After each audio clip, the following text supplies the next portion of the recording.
तुम्हें कुछ अमल बताए जाएंगे, दर्स में बैठना, बहुत कुछ सीखोगे, बहुत कुछ नफ्स के खिलाफ करना पड़ेगा।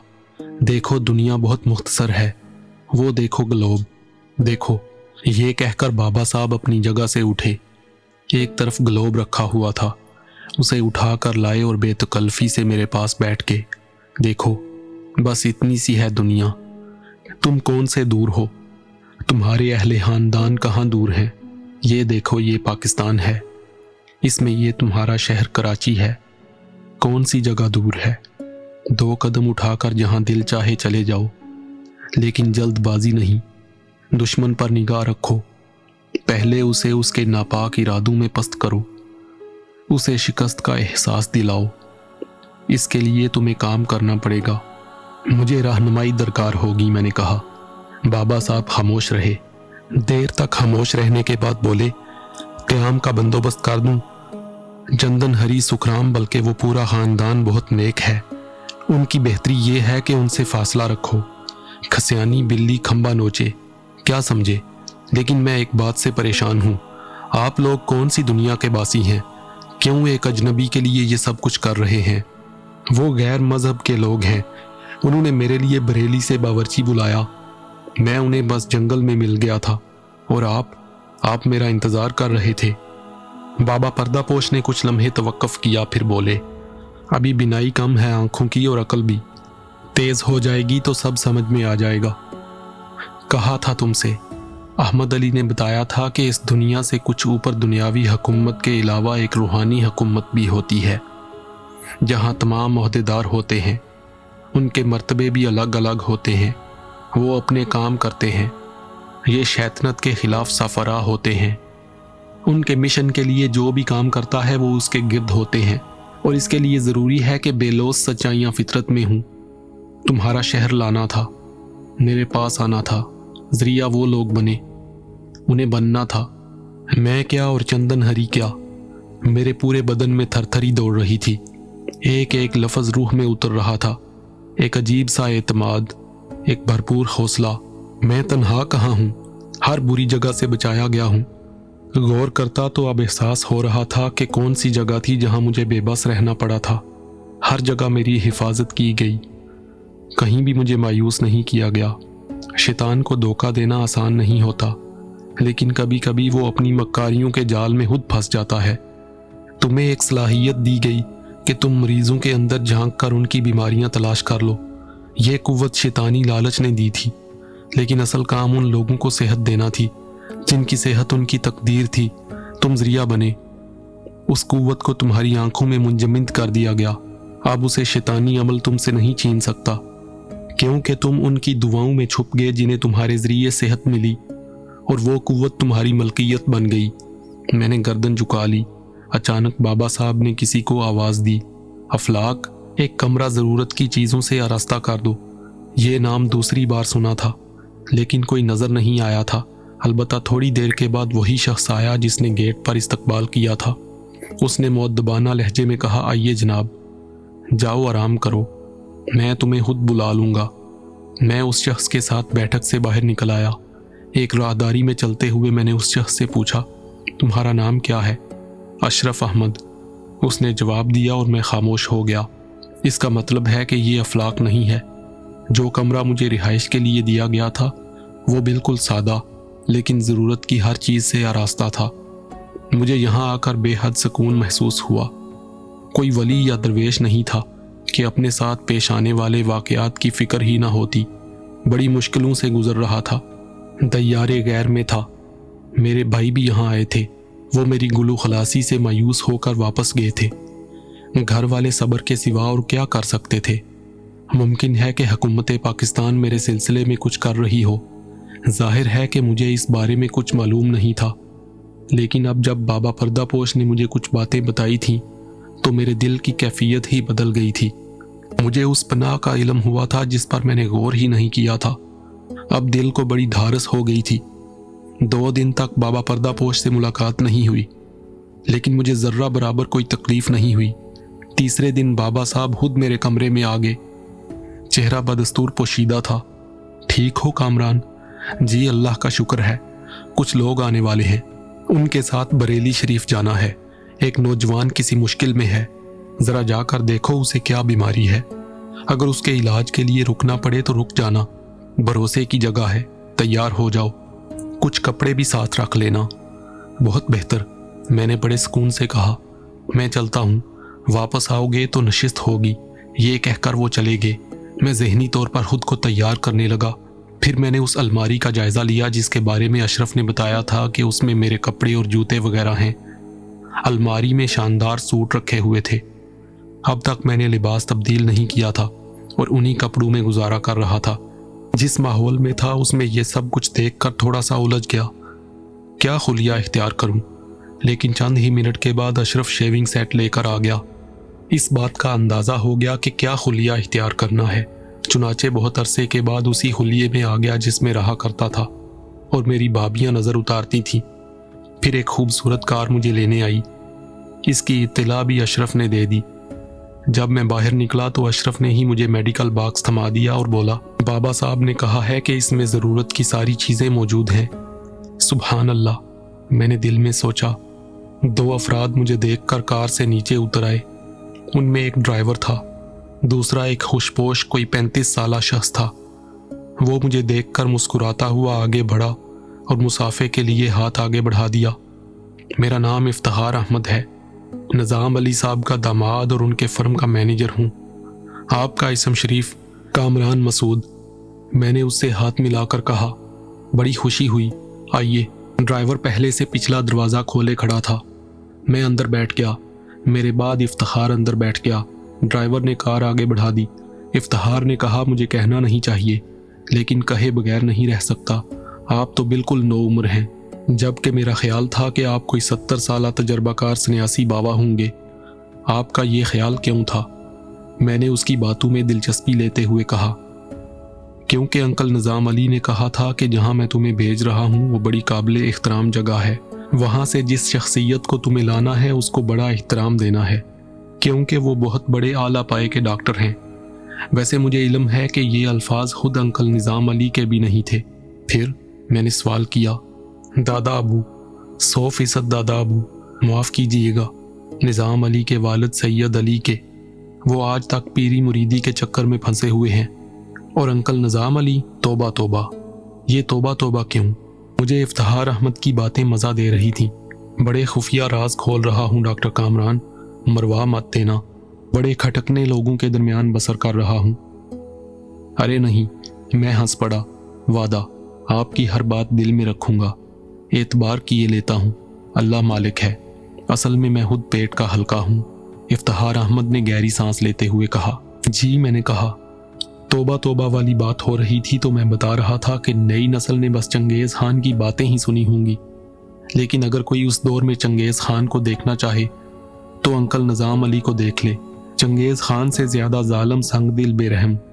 आप देखिए, दामाद हूँ लेकिन पिछले 5 साल से तनख्वाह में कोई इजाफा नहीं हुआ।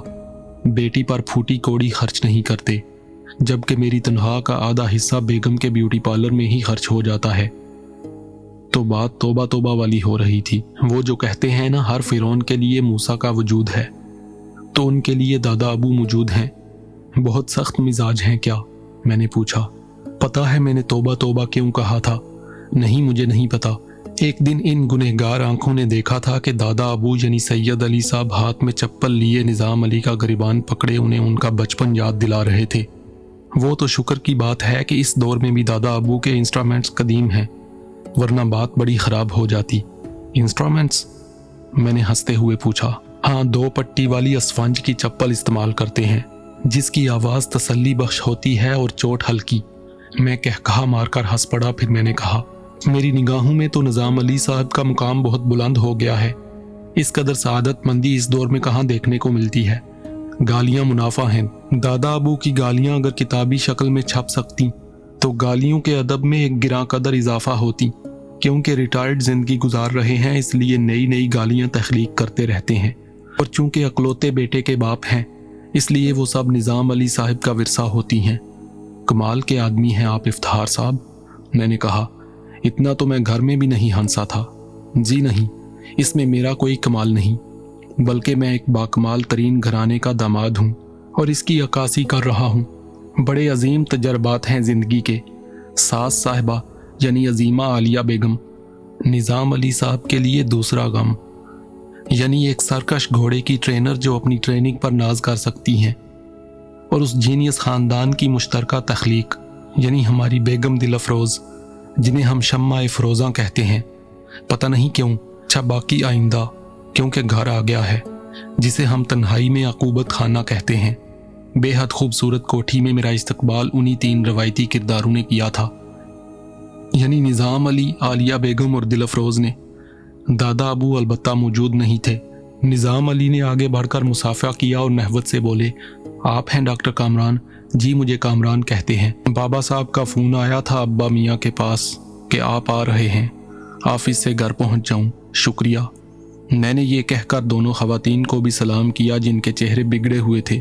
دل افروز نے کہا، یہ ہیں وہ عظیم ہستی جن کے چرچے آسمان تک پہنچے ہوئے تھے۔ شکل و صورت کے تو اچھے ہیں مگر ڈاکٹر کہیں سے بھی نہیں لگتے، بلکہ دل چاہتا ہے کہ منہ کھلوا کر دیکھا جائے کہ دودھ کے دانت ٹوٹے ہوئے ہیں یا نہیں۔ ہاؤس جاب مکمل کر چکے ہو صاحبزادے؟ اس بار بیگم صاحبہ نے گل افشانی کی۔ ہاؤس جاب تو زندگی کی آخری سانس تک مکمل نہیں ہوتا محترم خاتون، بشرط یہ کہ ہاؤس کو ہاؤس کا مقام دیا جائے۔ توبہ توبہ توبہ، افتخار احمد کی آواز سنائی دی اور میں نے مشکل سے ہنسی روکی۔ تشریف لائیے، مجھے بتایا گیا ہے کہ آپ کا قیام بھی یہیں ہوگا، نظام علی نے کہا۔ جی اگر ضرورت پیش آئی۔ بھی میں نے اتنا ہی کہا تھا کہ دور سے ایک بزرگ آتے نظر آئے۔ اچھی شخصیت کے مالک تھے، یہ سید علی تھے۔ میں نے پہلے سے موجود لوگوں کے انداز میں نمایاں تبدیلی دیکھی۔ تم آئے ہو پردہ پوش کے پاس سے؟ انہوں نے میرے سلام کا جواب دے کر پوچھا۔ جی۔ آؤ تمہارا کمرہ میرے کمرے کے برابر ہے، انہوں نے کہا اور واپسی کے لیے مڑ گئے۔ اسی وقت پیچھے سے افتخار احمد کی آواز سنائی دی، میں آپ کا بیگ لے کر آتا ہوں ڈاکٹر صاحب۔ میں دادا ابو کے ساتھ خوبصورت راستے طے کر کے اندرونی جگہ میں داخل ہو گیا۔ سید علی کمروں کی ایک قطار کے پاس رکے، پھر ایک کمرے کا دروازہ کھول کر مجھے ساتھ آنے کا اشارہ کر کے اندر داخل ہو گئے۔ نہایت شاندار کمرہ تھا۔ سید علی نے کہا کہ اپنی دانست میں میں نے اسے بالکل ٹھیک کرا دیا ہے، پھر بھی کسی چیز کی ضرورت ہو تو تکلف مت کرنا۔ بہتر، میں نے کہا، اور دادا ابو باہر نکل گئے۔ میں نے ایک نگاہ کمرے پر ڈالی، سب کچھ موجود تھا۔ بڑے دلچسپ لوگ تھے۔ ابھی میں نے اس مریض کو نہیں دیکھا تھا جس کا میں نے علاج کرنا تھا، اس کے بارے میں مجھے تفصیل نہیں معلوم تھی۔ بابا صاحب نے بس یہ کہا تھا کہ ایک نوجوان مشکل کا شکار ہے، اسے دیکھو، اسے کیا بیماری ہے، اس کا علاج کرو۔ خیر اس نوجوان کے بارے میں افتخار احمد سے کچھ معلوم ہو سکتا تھا۔ یہ افتخار احمد بھی بڑا انٹرسٹنگ کیریکٹر تھا۔ میں اس کی آمد کا انتظار کرنے لگا لیکن افتخار احمد کو آنے میں خاصی دیر لگ گئی۔ میں خاموشی سے وقت گزارنے لگا، پھر دروازے پر آہٹ ہوئی اور افتخار نے اندر جھانکا۔ حاضر ہو سکتا ہوں؟ تشریف لائیے، میں نے کہا۔ افتخار احمد میرا بیگ لیے اندر داخل ہو گیا۔ تھوڑی سی دیر ہو گئی، جس کے لیے معذرت خواہ ہوں۔ اصل میں بیگم صاحبہ ہدایت نامہ زوجیت عطا فرما رہی تھیں۔ ان کی نصیحتیں طویل ہوتی ہیں، انہی کی وجہ سے وقت لگا۔ خوب، یہ ہدایتیں آپ کے متعلق تھیں۔ فرما رہی تھیں کہ محتاط رویہ اختیار کروں، اپنا علاج نہ شروع کرا دوں۔ دادا جان تو بیچارے معصوم آدمی ہیں، ہر کسی پر بھروسہ کر لیتے ہیں، اس چھوٹے سے بچے کا بھلا کیا تجربہ ہوگا، جبکہ ڈاکٹر سیتا رام اشتیاق علی کی زندگی صرف 6 ماہ رہنے کا دعویٰ کر چکے ہیں۔ اشتیاق؟ میں نے سوالیہ انداز میں افتخار کو دیکھا۔ جی اسی کے علاج کے لیے آپ کو بلایا گیا ہے۔ اس کی اصل بیماری کی وجہ میں جانتا ہوں۔ کیا؟ غلط گھر میں پیدا ہو گیا ہے بس۔ ان لوگوں میں کبھی ایڈجسٹ نہیں ہو پایا، ماں باپ اور بہن سے بہت مختلف مزاج کا حامل ہے۔ آپ یقین کریں ڈاکٹر کامران، بالکل انسان جیسا لگتا ہے، افتخار نے اپنے محسوس انداز میں کہا۔ آپ بہت دلچسپ انسان ہیں افتخار صاحب، میں نے کہا۔ اپنی جگہ غلط نہیں ہوں، آپ خود بتا دیں، میں نے جن لوگوں کے بارے میں آپ کو بتایا ہے غلط تھا؟ اپنے بارے میں آپ کو بتاؤں؟ بریلی شریف کے قدیم خاندان سے تعلق رکھتا ہوں، جو ہمیشہ غریب رہا، بس روٹی کپڑے تک محدود۔ والد صاحب نے بیٹے کو تعلیم دلائی، نوکری نہیں دلا سکے۔ ان تمام خوابوں سے مایوس ہو کر قبر میں جا سوئے۔ والدہ اور 2 چھوٹی بہنیں جن کی ضرورتیں پوری کرنا میرا فرض تھا۔ بہت سوچا، बहुत गौर किया, फिर अखबार में ज़रूरत रिश्ता का इश्तहार देखा जिसमें एक लाडली बेटी के लिए गधेनुमा शौहर की ज़रूरत का इजहार किया गया था। लड़की बेहद अमीर घराने की बताई गई, किस्मत आजमाई की और कामयाब हो गया। तमाम शराइत पूरी कर दी। माँ और बहनों से हफ्ते में एक बार मिलने की इजाज़त है। शौहर के अलावा फर्म के मैनेजर की नौकरी भी करनी होती है। तनख्वाह के एक एक पैसे का हिसाब लिया जाता है, क्योंकि इसमें बीवी के तमाम अखराजात उठाने की शर्त भी है। बस थोड़ा सा वजीफ़ा माँ और बहनों के लिए है, लेकिन हम भी बेवकूफ़ नहीं, थोड़ी सी खांचेबाजी कर लेते हैं और माँ बहनें आराम से हैं। मुझे इस खुश मिजाज आदमी की इस कहानी पर अफसोस हुआ था। मैंने कहा, आपने मुझ पर इतना एतमाद क्यों कर लिया इफ्तिखार? कुछ थोड़ी सी इंसान शनासी। यूं लगा जैसे तुम एक हमदर्द और काबिले एतमाद इंसान हो। फिर अपनी एक कमज़ोरी के बारे में बता चुका हूँ कि पेट का हल्का हूँ। अब दिल इतना हल्का हो गया है कि बयान से बाहर। मैं मुस्कुराती निगाहों से उसे देखता रहा। फिर मैंने कहा, चलें अब इश्तियाक की बीमारी के बारे में भी बता दें। इस बारे में मैं नहीं जानता। उसकी उम्र 26 साल है, निहायत खूबसूरत जवान है, एक बीबी से मोहब्बत करता है, लेकिन जानता है कि ये कातिल लोग नहीं मानेंगे।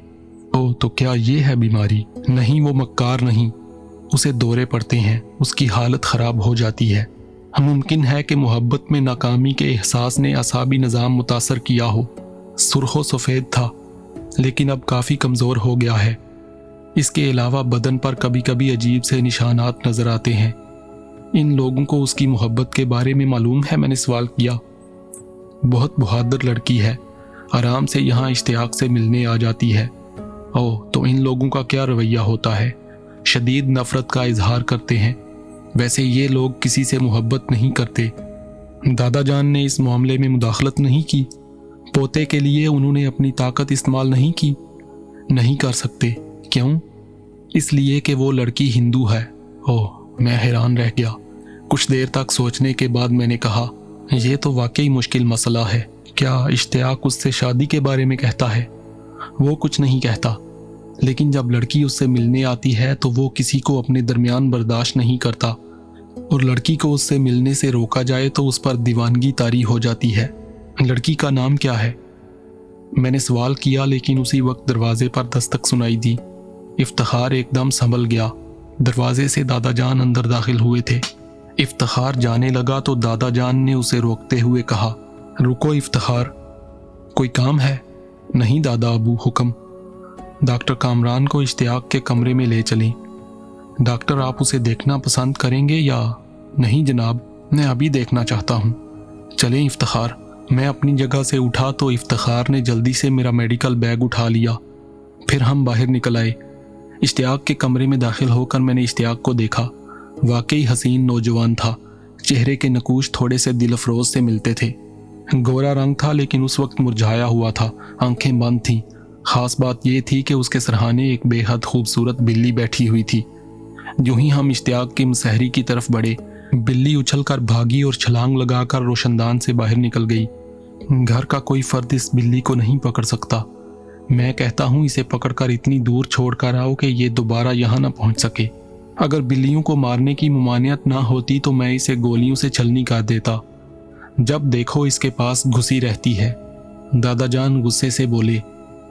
हमारी आवाज़ सुनकर इश्तियाक जाग गया। उसने हैरान नज़रों से हमें देखा, फिर सहारा लेकर उठ गया। खैरियत? क्या बात है? ये कौन साहब हैं? उसने मुझे देखते हुए कहा। डॉक्टर हैं बेटे, तुम्हें देखने आए हैं, सैयद अली बोले।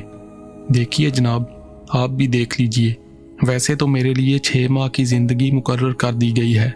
असूली तौर पर तो मुझे 6 माह सुकून से जीने दिया जाए। पता नहीं अब ये और डॉक्टरों को तकलीफ़ क्यों दी जा रही है। देख लीजिए आप भी। आप लोग हमें कुछ देर के लिए तन्हाई दे दें, मैंने कहा। ज़रूरी है? सैयद अली ने पूछा। जी बहुत ज़रूरी। ठीक है, आओ इफ्तिखार, दादा अबू ने कहा और दोनों बाहर निकल गए। अचानक मेरी नज़र बिल्कुल इत्तिफाकिया रोशनदान की तरफ उठी। खूबसूरत बिल्ली रोशनदान में बैठी चमकदार आंखों से मुझे घूर रही थी। मुझे एकदम यूं लगा जैसे बिल्ली मुझे गुस्से से देख रही है। फिर वो रोशनदान के दूसरी तरफ कूद कर नज़रों से ओझल हो गई। उधर इश्तियाक भी मुझे अजीब सी नज़रों से देख रहा था। फिर वो एकदम हंस पड़ा। میری سمجھ میں اس کی ہنسی کی وجہ نہیں آئی، لیکن میں بھی مسکرا دیا۔